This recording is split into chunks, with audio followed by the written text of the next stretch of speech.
My life has basically become the epitome of what we all fear, being in your 40s and moving back home. Now, look, I'm only doing this temporarily for the summer to save on some rent, but I'll explain because, it's not as bad as it sounds, but it's not great either. And this is why I'm going to share this. This is kind of like as bad as it gets where no one wants to be. So fuck it. Um, this is basically what happened.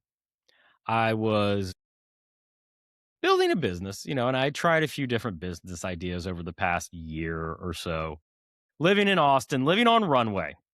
And as this year rolled around, uh, was doing a lot, was being productive, but nothing was quite clicking. I wasn't quite getting it all figured out.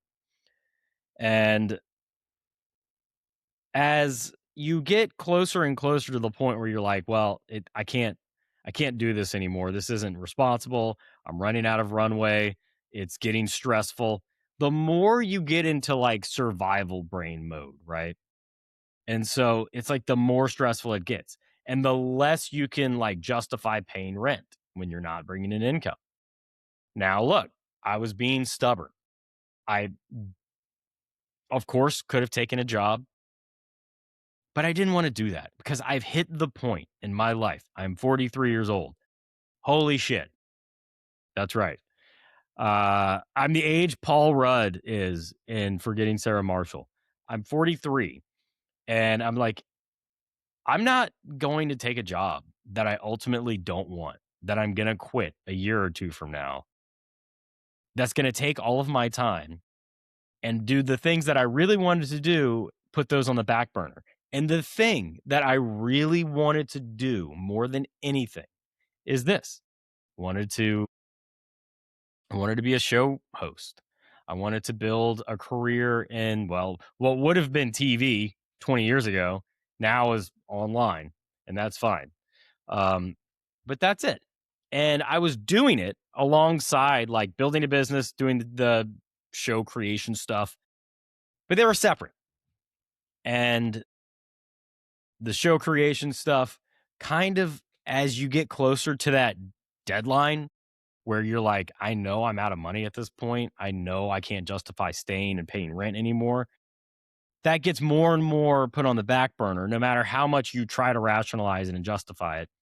And you get more into like trying to bring in income. So months had passed when I haven't really done more than like dedicate a little bit of time to this.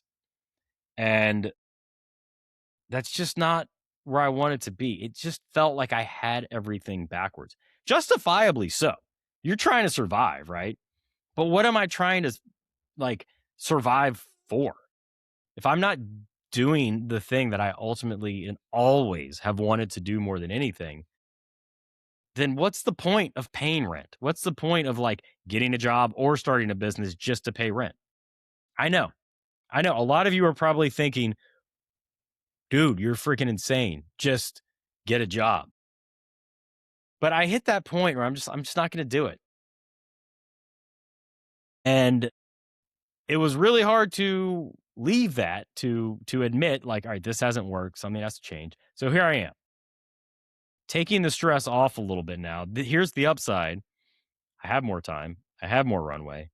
Yes, it still sucks for a lot of different reasons, but I just decided this is going to be the thing that I'm going to do. And this week, I really made that decision. I made the decision to just say, because I still kind of vacillate. Like, am I going to take a job? Am I going to consider that? What kind of business should I start here? Because I've had, if you've been following me, I've made a couple of experiments in different areas. And I just decided no. You hit a point where you have to make some hard choices and you just have to follow through with them and live with the consequences. And it's ironically a lot easier when I am able to look around and be like, I'm already living the worst case scenario here. It all failed. Living a life that wasn't fully aligned, that was kind of inauthentic, putting the thing that I really cared about on the back burner didn't work. So here I am. What am I going to do about it? And you hit a point where you just have to decide, am I going to live a life based on fear, or am I going to live a life based on freedom?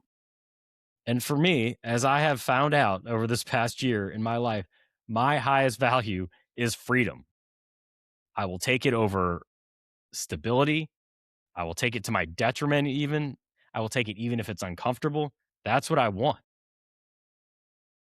So I just decided I'm choosing freedom over fear.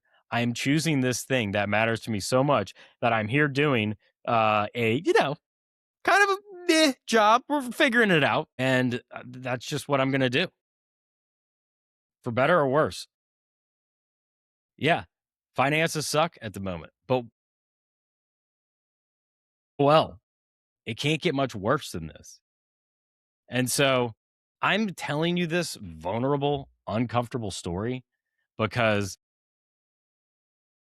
if just somebody at some point on YouTube or in the podcast hears this and they're going through something similar, or they're considering, what do I do here? Do I go in with the thing that feels risky, that feels like my calling, the thing that I always wanted to do, or do I choose the safe option? The safe option a lot of times just leads to delaying and delaying and delaying your dream. And I'm not here to tell you what to do. I'm just telling you what I chose. I'm choosing freedom.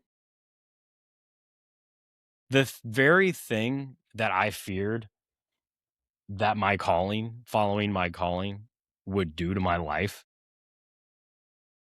basically leave me alone and broke, has already happened.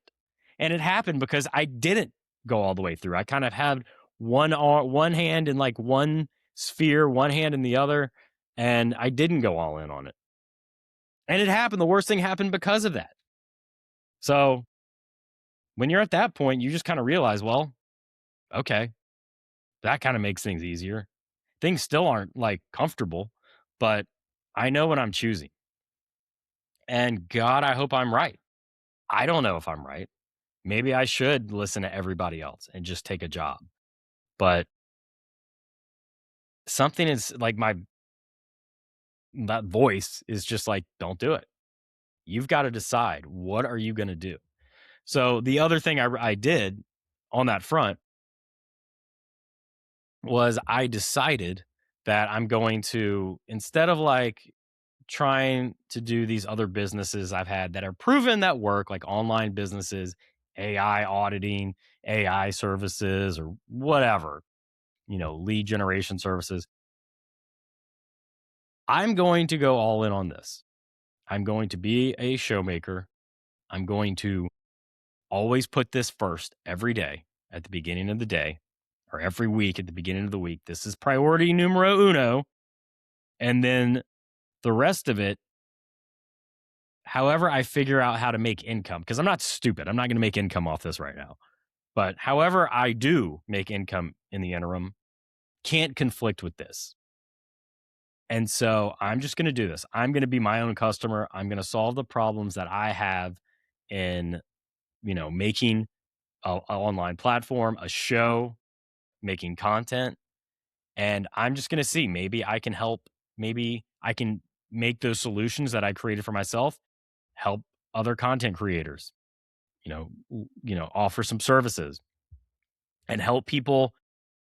The thing that this show is essentially about, if you boil it all down to it, is following your dream, the thing that you want to do. It's self-actualization, helping people get clear on that. Maybe I can make some offering there. I'm going to explore both of those as income streams in the future.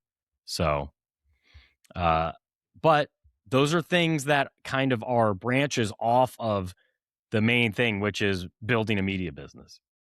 That's it. That's what I'm doing. So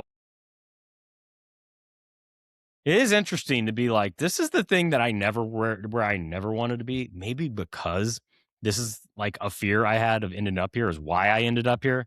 It's kind of like they teach race car drivers, don't steer into the crash, or like don't look into the crash, look away from it, and you'll steer away from it. I don't know if that's it, but it's just one of those things no one ever wants to be. But fuck it. I'm here.